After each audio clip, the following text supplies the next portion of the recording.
Nouveau rendez-vous de l'information sur EDN Télévision, mesdames et messieurs, c'est l'heure donc de vous informer. Merci de nous préférer. Voici les grandes articulations. Le Conseil des ministres s'est tenu ce mercredi 28 mars 2018 sous la présence effective du chef de l'État Patrice Talon. Une réunion hebdomadaire au cours de laquelle plusieurs décisions ont été prises. La substance, c'est dans ce journal. Encore quelques heures et les fidèles catholiques célébreront la solennité de la Pâque. Mais avant, le Tridium pascal.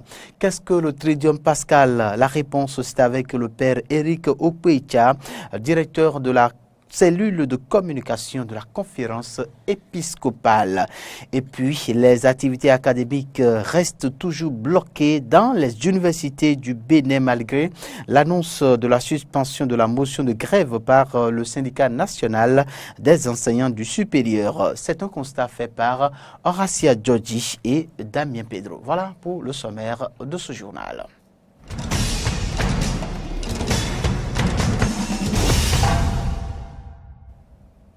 Bienvenue à toutes et à tous. Le Conseil des ministres s'est tenu ce mercredi 28 mars 2018 sur la présence effective du chef de l'État Patrice Talon. Plusieurs dossiers ont été examinés, entre autres les décrets portant sur le cadre institutionnel du programme de renforcement des structures centrales de gouvernance, transmission à l'Assemblée nationale du projet de loi modifiant la loi portant organisation judiciaire en République du Bénin et modifiant et complétant également la loi portant code de procédure pénale en République du Bénin. Mesures d'accompagnement pour la campagne agricole 2018-2019 et des nominations ont été également prononcées au cours de la dite séance. On va suivre à présent un extrait du compte rendu du garde des Sceaux, ministre de la Justice, Joseph Djogbenou. Au titre des mesures normatives, les décrets portant sur les matières ci-après ont été adoptés. Il s'agit, premièrement, du cadre institutionnel du programme de renforcement des structures centrales de gouvernance.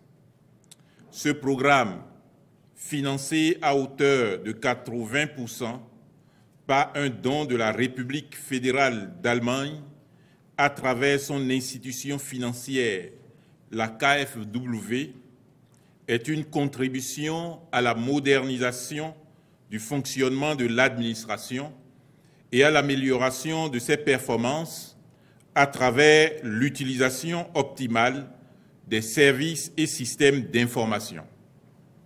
Il consiste également en la réalisation et en l'exploitation d'une série d'infrastructures et de services des technologies de l'information et de la communication au profit de l'administration, notamment un réseau informatique unifié, un data center et un réseau de téléphonie Internet protocole. L'adoption de ce cadre institutionnel favorisera la poursuite diligente des actions et réalisations déjà en cours. Deuxièmement, transmission à l'Assemblée nationale du projet de loi modifiant la loi portant organisation judiciaire en République du Bénin et modifiant et complétant la loi portant code de procédure pénale en République du Bénin.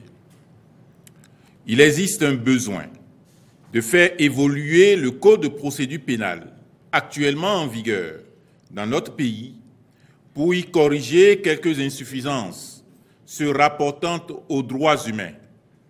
Il s'agit notamment d'instaurer le double degré de juridiction en matière criminelle. De même, le dispositif procédural et institutionnel actuel manque de performance en raison, premièrement, du retard dans le jugement des mises en cause en matière criminelle, deuxièmement, de l'éloignement géographique des juridictions des lieux de commission des crimes, de celles où les crimes sont jugés, troisièmement, de la surpopulation carcérale. Le présent projet modificatif apporte des solutions aux insuffisances relevées et consacre une avancée majeure du droit positif béninois.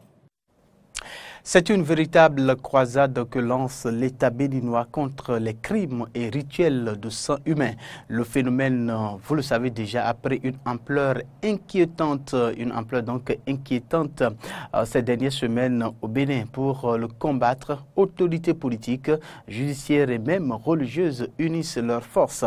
Elles ont affiché à cet effet leur engagement en la matière. Fréjus Seulan, Fréjus Fiorci pour le compte rendu. Face à l'ampleur des crimes crapuleux attribués aux cybercriminels au Bénin, les autorités politico-judiciaires et religieuses unissent leurs forces. Ils ont affiché leur unité à la faveur d'une rencontre ce mardi, 27 mars 2018, dans les tours administratives. Sur toute l'étendue du territoire, tous les individus soupçonnés et dénoncés au service de police ont été appréhendés pour les nécessités de l'enquête. Plusieurs perquisitions sont menées, des objets aussi bien dans le cadre de la cybercriminalité que des 10 crimes rituels ont été saisis. Les opérations se poursuivent et de façon inlassable, nous sommes engagés à décourager les auteurs des phénomènes décriés. Les différents auteurs, présumés auteurs et complices seront traduits devant les tribunaux afin que les décisions conséquentes puissent être prises, a martelé le procureur général près de la cour d'appel de Cotonou. Il en sera de même pour les internautes qui partagent les images macabres. Après avoir sollicité la collaboration des chefs traditionnels, têtes couronnées et autorités religieuses, le ministre de l'Intérieur a affiché la fermeté du gouvernement. Et de la même façon, telle que nous punissons, qu'on recherche les cybercriminels, les faux féticheurs, on va les poursuivre jusque dans leur couvent. Et je vous promets qu'on va brûler ces fétiches-là. Un fétiche qui demande du sang ne mérite que le feu. Et cela va se passer. Et rien n'arrivera dans ce pays. Un obstacle ne nous arrêtera. Allez voir 1000 Kinési. Allez voir 600 000 Kinési. On les prendra. Quant au garde des Sceaux, il a fait savoir que l'État est la protection de chaque citoyen, quelle que soit sa culture et sa foi, et a demandé aux citoyens de faire confiance à la police républicaine dans cette lutte qui sera sans complaisance. Il n'y a pas de crainte à avoir que les autorités compétentes, que les services compétents ne puissent agir là où il le faut et ne puissent agir contre les personnes suspectées, reconnues coupables éventuellement, quel que puisse être leur statut social et quel que puisse être le mobile. Toutes les autorités présentes ont invité les populations à ne jamais céder à la psychose et à être des partenaires efficaces et dynamiques pour faire disparaître à jamais les crimes crapuleux. Des numéros sont mis à disposition pour la cause. Toute personne qui constaterait des cas d'enlèvement ou toute activité criminelle que ces personnes appellent le numéro 166, des équipes sont montées pour répondre promptement sur toute l'étendue du territoire national. Nous avons également activé un numéro WhatsApp, le 64 00 46 46. Ce numéro qui est juste pour le WhatsApp. Le 166 pour les appels et le 64 00 46 46 pour les SMS via WhatsApp pour dénoncer toute activité criminelle et toute personne suspecte. Et puis, toujours à propos de cette situation, l'opinion publique pointe du doigt les personnes que l'on désigne de guet-man qui prennent d'assaut les cybercafés sur le territoire national. Ils sont les auteurs de la cybercriminalité. Maintenant qu'une lutte policière est déclenchée contre ce phénomène, quel est l'avis des citoyens à ce propos? Suivons leurs avis donc. Et donner l'impression de satisfaction totale à cette opération, puisque la cybercriminalité a pris de nos jours vraiment de l'ampleur. Et si j'ai bonne mémoire, le phénomène Gaiman a commencé dans notre société depuis 5 ans environ.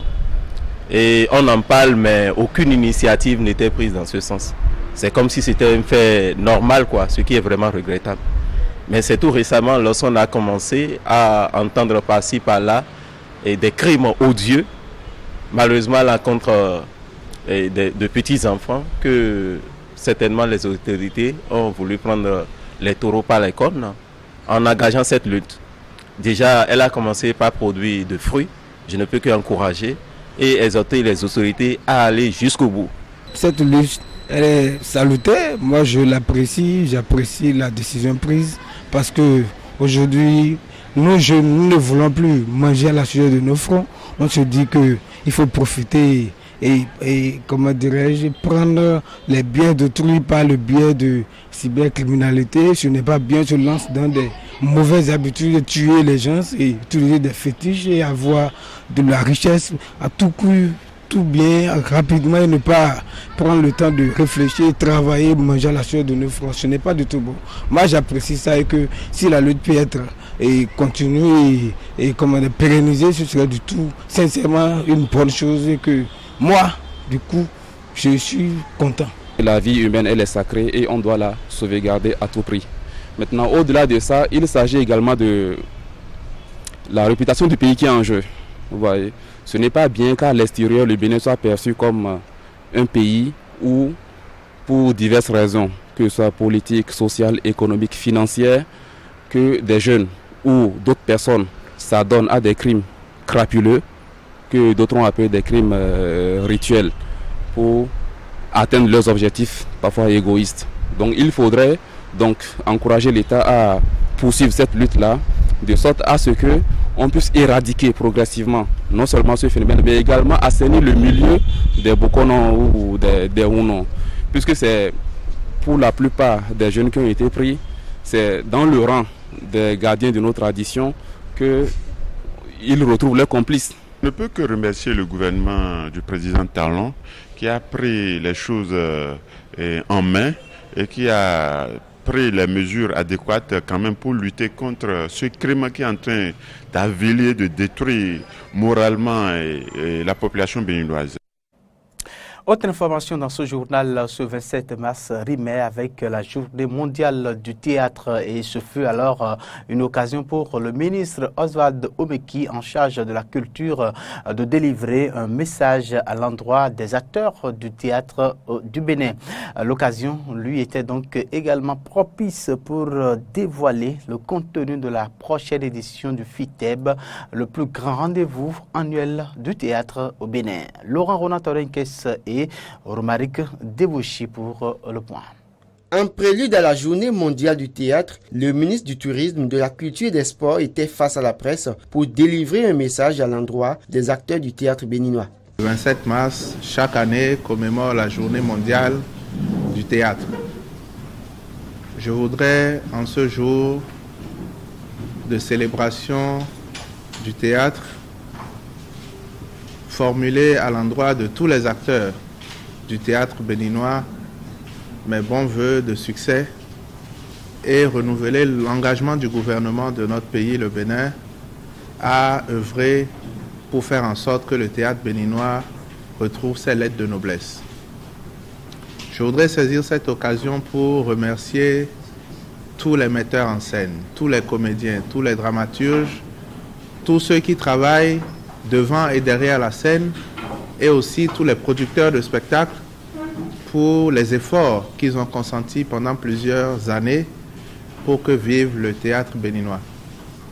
Je voudrais les rassurer de l'engagement du gouvernement et du chef de l'État à faire en sorte que par le théâtre béninois, notre pays puisse se révéler au continent africain et à la communauté internationale. Il a par ailleurs profité de cette occasion pour présenter la nouvelle ossature du plus grand rendez-vous de théâtre du Bénin, le FITEB. La 14e édition du FITEB se tiendra cette année du 16 au 24 novembre et sera constituée de 10 productions béninoises et 10 productions étrangères projetées dans 6 villes du Bénin, à savoir les chefs-lieux des anciens départements. Les 10 productions béninoises seront, selon ce que nous avons prévu en tout cas, composées de 5 productions particulières qui seront faites dédiées au FITEB et 5 productions sélectionnées parmi les dossiers qui ont été déposés parmi les postulants.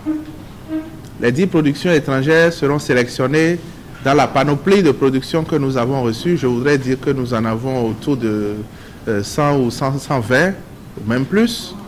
Cette édition du FITEB, dénommée FITEB du nouveau départ, va rompre avec les carences du passé. Un village du FITEB sera installé par ville. Les autres volets de la culture béninoise seront mis en valeur autour de ces villages. Le budget prévisionnel du FITEB nouveau départ tourne autour de 300 millions de francs CFA. Oswald Omeki a rassuré par rapport à la gestion rationnelle de ces fonds, de sorte qu'un point soit fait à la fin du festival. Eric Hector Rumpé, directeur général du FITEB, quant à lui, est revenu sur d'autres informations clés, notamment le thème. Théâtre et engagement civique et social pour un développement durable. Pourquoi ce thème? C'est l'observation des 2 dernières décennies qui nous l'a inspiré. Bien évidemment, le théâtre reste un art très fort où la tragédie, les spectacles de haute facture sont célébrés. Et le FITEB, qui est le plus grand théâtre d'Afrique et du monde, reste dans sa tradition à les accueillir. De son intervention, on retient que l'édition 2018 du FITEB connaîtra la participation d'environ 300 festivaliers et une estimation de plus d'1 million de spectateurs. Ce grand rendez-vous du théâtre sera marqué par la rencontre des directeurs et programmateurs de théâtre et une formation régionale sur le journalisme culturel. Politique à présent, nous vous en parlions depuis quelques jours. Sébastien Germain à Javon a créé le week-end dernier son parti politique. Son nom, Union sociale libérale. Pour l'USL qui se positionne dans l'opposition, l'idéologie combine libéralisme et socialisme. Voilà donc l'information. Quel est à présent, quel regard sur cette idéologie, quelle perspective pour cette formation politique? Réponse de ces questionnements, c'est avec Fréjus Serlan et Romaric Devouchi. Plan sémantique, on ne peut pas concilier le libéralisme et le social. C'est l'une des premières critiques essuyées par le parti Union sociale libérale de l'opposant Sébastien Adiavon, créé ce vendredi 23 mars 2018. Pour son responsable à l'information, Doncla Mabalo, il s'agit d'un courant de pensée politique contemporain. Il justifie son adoption. À la conférence nationale, on a opté pour le libéralisme économique, donc nous on reste fidèles à ça. Dans le libéralisme, vous avez la possibilité de replacer l'homme au cœur du développement. Voyez-vous, l'homme travaille pour produire la richesse. Et lorsqu'il a fait le libéralisme, qu'il a produit cette richesse-là, eh bien, il peut la partager de façon équitable, de façon harmonieuse, pour que ceux qui sont dans la pauvreté puissent sortir de l'extrême pauvreté, d'où le socialisme. Quant à Marcel Zoumenou, journaliste politique, cette dénomination est beaucoup plus pour refléter la personnalité de Sébastien Adiavon. Dans le libéralisme, c'est un homme d'affaires qui crée la richesse et qui fait du profit. Donc, il est dans le libéralisme. Et nous savons aussi que Sébastien Adiavon aussi, c'est quelqu'un qui est très attaché au social. Créé pour l'avenir selon Doncla Mabalo, le choix de l'idéologie du parti a cependant été influencé par le contexte socio-économique actuel du Bénin. Le chef de l'État même a reconnu que les Béninois sont en train de quitter la pauvreté pour la misère. Il l'a dit lui-même. Mais nous, on pense qu'il faut freiner ça. Nous avons écouté les cris du cœur des populations qui insistent sur l'autosuffisance alimentaire, la priorité par rapport au social. Quant aux critiques sur le choix du logo du parti, celui-là même avec lequel Sébastien Adiavon est arrivé 3e à la présidentielle, il s'agit de fidéliser les électeurs selon Doncla Mabalo qui explique son sens. La couleur bleue que vous voyez dans le fond du logo est une couleur qui symbolise le pouvoir. On a parlé du poisson. Le poisson pour nous est signe d'abondance. La bougie, il faut dire que ça nous rappelle un peu à la foi, n'est-ce pas, à l'espérance, à la lumière qui vous conduit, lorsque les gens veulent prier, ils allument une bougie. Alors que certains observateurs non militants dénoncent déjà un parti régionaliste doublé de népotisme avec Joël Adiavon comme premier délégué général, il n'en est rien, clame le premier responsable à la communication. Monsieur Joël Adiavon a été plébiscité, applaudi, et nous pensons que nous avons confiance en lui et pouvoir conduire les rênes de notre parti. Ce n'est pas un critère exclusif ou un critère d'exclusion, cette affaire de patronyme, non. Certains ont parlé d'un parti du Mono. Moi, je suis de la Donga, je suis dedans. Je connais parmi les membres du bureau des personnalités venues du plateau, venues du Borgou et de la Liborie. Les gens ont le droit de dire ce qu'ils pensent. La machine USL installée, la prochaine étape, la conquête du pouvoir. Nous allons nous battre pour conquérir le pouvoir. Et lorsque nous allons conquérir le pouvoir, nous allons mettre en œuvre notre politique. Donc nous entendons être présents à toutes les élections, législatives, communales, présidentielles. Nous espérons gagner les législatives. Si cette prétention est envisageable, celle de la présidentielle l'est moins. Jamais encore vu un homme politique qui a été élu président de la République en ayant créé un parti. Et les choses peuvent changer. Si son ambition c'est de devenir président, il n'en avait pas besoin. Pour Marcel Zoumenou, la création de l'USL est une anticipation sur la réforme du système partisan qui vise à réduire le nombre de partis politiques. S'il ne l'écrit pas aujourd'hui, quand il aura une réforme, il lui sera difficile de se trouver un parti ou une coalition politique qui sera la sienne. Quant aux éventuelles envies de division du parti à l'instar de la crise observée au sein de la RBI du PSD, dont Clam Abalo assure que les tests de l'USL ont été rédigés en toute connaissance de ces expériences. Éducation à présent, vous le savez déjà, le syndicat national des enseignants-chercheurs du Bénin a suspendu sa motion de grève et donc l'on devrait s'attendre à la reprise des activités académiques du côté du campus d'Abomey-Calavi. Hélas, les portes des amphithéâtres sont encore fermées, le campus d'Abomey-Calavi toujours presque désert et les activités académiques restent toujours bloquées. C'est du moins le constat fait ce 27 mars par Horacia Djodji, dont je vous invite à suivre le compte rendu. Campus presque désert, amphithéâtre vide ou fermé, c'est l'image que présente actuellement l'université d'Abomey-Calavi. Les rares étudiants rencontrés sur les lieux y sont soit pour réviser les cours, soit pour des exposés. C'est pour la préparation d'un exposé sur eau, hygiène et assainissement. Les enseignants, après une assemblée générale tenue la semaine écoulée, ont émis le vœu de suspendre la motion de grève, une suspension qui ne semble pas encore effective. La dame a donné ses accords, il n'y a pas eu des écrits, donc l'assemblée générale a recommandé le vendredi dernier que les points sur lesquels ils se sont entendus, que ces points-là soient transcrits et signés par les deux parties. Pour qu'on se sente clair, et là on peut donner un moratoire de 3 mois, bien de 2 mois, mais il faut qu'il y ait par exemple, il y a des preuves écrites, pour qu'on sente que la dame ministre, elle a promis telle chose, et sur tel point, dans un délai raisonnable de 3 mois, qu'elle pourra satisfaire. Mais actuellement, les cours n'ont pas repris. On n'a pas levé la motion parce que la motion était déjà déposée depuis le mercredi. Donc si on suspend par exemple les mouvements comme ça, ça veut dire que c'est comme si nous ne sommes pas conséquents. Donc, les secrétaires généraux sont toujours en pourparlers. Pendant ce temps, la préoccupation majeure des étudiants à la quête du savoir reste la reprise des cours. On fait à peine 6 heures de cours par semaine. Et avec ça, on ne pourra pas finir les matières. Aussi, bon, ça amène l'étudiant à une paresse, à une grande paresse. Parce qu'on dit, on vient au cours le lundi. Le mardi, on est à la maison. Mercredi, jeudi, vendredi, on est à la maison. On doit revenir samedi. Ça ne nous motive pas à venir travailler. C'est désolant de voir cette situation planer sur le campus, puisque nous qui sommes étudiants, nous sommes vraiment frappés par la grève des étudiants, d'une part, et puis la grève aussi des enseignants. Pour la grève des enseignants, bon, on ne peut rien faire, puisque ça concerne uniquement les enseignants et puis le pouvoir public.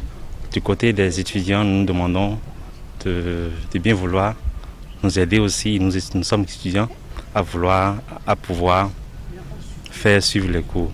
Selon les enseignants, la résorption de cette crise dépend du ministre de l'Enseignement supérieur.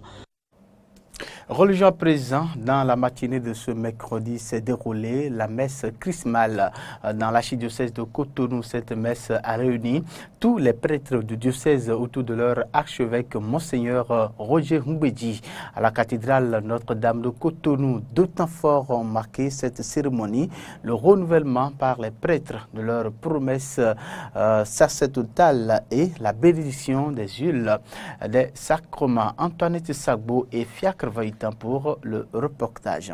Dans 40 jours, les fidèles de l'Église catholique romaine sont en carême, et ce, pour préparer, vivre et célébrer le plus grand mystère de leur foi, la passion, mort et résurrection de Jésus-Christ, Fils de Dieu.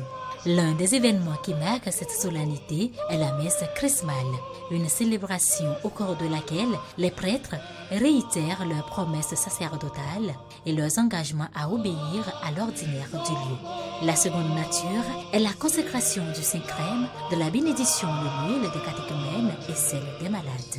Chers confrères prêtres, c'est le renouvellement de votre oui que l'évêque honore en vous confiant telle ou telle mission pour le bien du peuple de Dieu. Au moment des obédiences, souvenez toujours de votre oui, dites au Seigneur, les mains entre celles de l'évêque. Dans la liturgie de ce jour, je bénirai les huiles et consacrerai aussi le crème. Les huiles serviront à l'onction des catéchumènes, au réconfort des malades, et le Saint-Crème à l'administration des sacrements de la terre, de la confirmation et de l'ordination. Le Saint-Crème sera également utilisé pour la consécration des autels et des églises. Invite d'ailleurs les prêtres à vivre leur sacerdoce à travers l'évangélisation du peuple de Dieu. L'aujourd'hui de Dieu, c'est le fait que nous puissions, par la prédication que nous assurons, redonner vie et espoir aux pauvres et aux désespérés, libérer ceux qui sont captifs, faire en sorte que la parole de Dieu dont nous sommes porteurs soit bonne nouvelle, un lieu d'espérance et de vie pour ceux qui ont perdu la joie et le goût de vivre. Oui, c'est du relèvement de l'homme, assuré par la force de la prédication, que nous devons nous réjouir. Oui, chers confrères dans le sacerdoce, comment ne pas ressentir aussi notre petitesse et prendre le chemin de la conversion et de l'humilité au regard de l'immensité de l'amour de Dieu. Vivement que les fidèles célèbrent avec une foi authentique les événements de ces jours pascal afin d'être des témoins véritables du ressuscité au milieu de leurs frères et sœurs en humanité et des péripéties de la vie quotidienne. Toujours religion, les chrétiens catholiques s'apprêtent donc à célébrer la fête du ressuscité, la Pâque. Après le dimanche de Rameaux qui marque le début de la Semaine Sainte, les fidèles vivront le Triduum pascal qui a démarré ce jeudi saint avec la célébration de la Sainte Seine. Pour mieux comprendre ces moments forts de portée hautement spirituelle, le père Eric Okwicha, directeur de la cellule de communication de la conférence épiscopale du Bénin, donne ici quelques explications. On l'écoute. La Semaine Sainte, c'est le Triduum pascal qui commence le jeudi soir, où nous aurons la scène du Seigneur, le dernier dîner que Jésus a pris avec ses disciples avant d'entrer dans sa passion. Parce que nous célébrons au cours de cette messe l'institution de l'Eucharistie et puis l'institution du sacerdoce ministériel. En fait, le sacrifice de la croix du vendredi est déjà anticipé le jeudi soir. Et après cette messe-là, l'Église entre dans un temps de silence et de recueillement. Et généralement ce jour-là, je demande aux fidèles de prier pour les prêtres. De prier pour les prêtres. Parce que sans prêtre, il n'y a pas d'Eucharistie.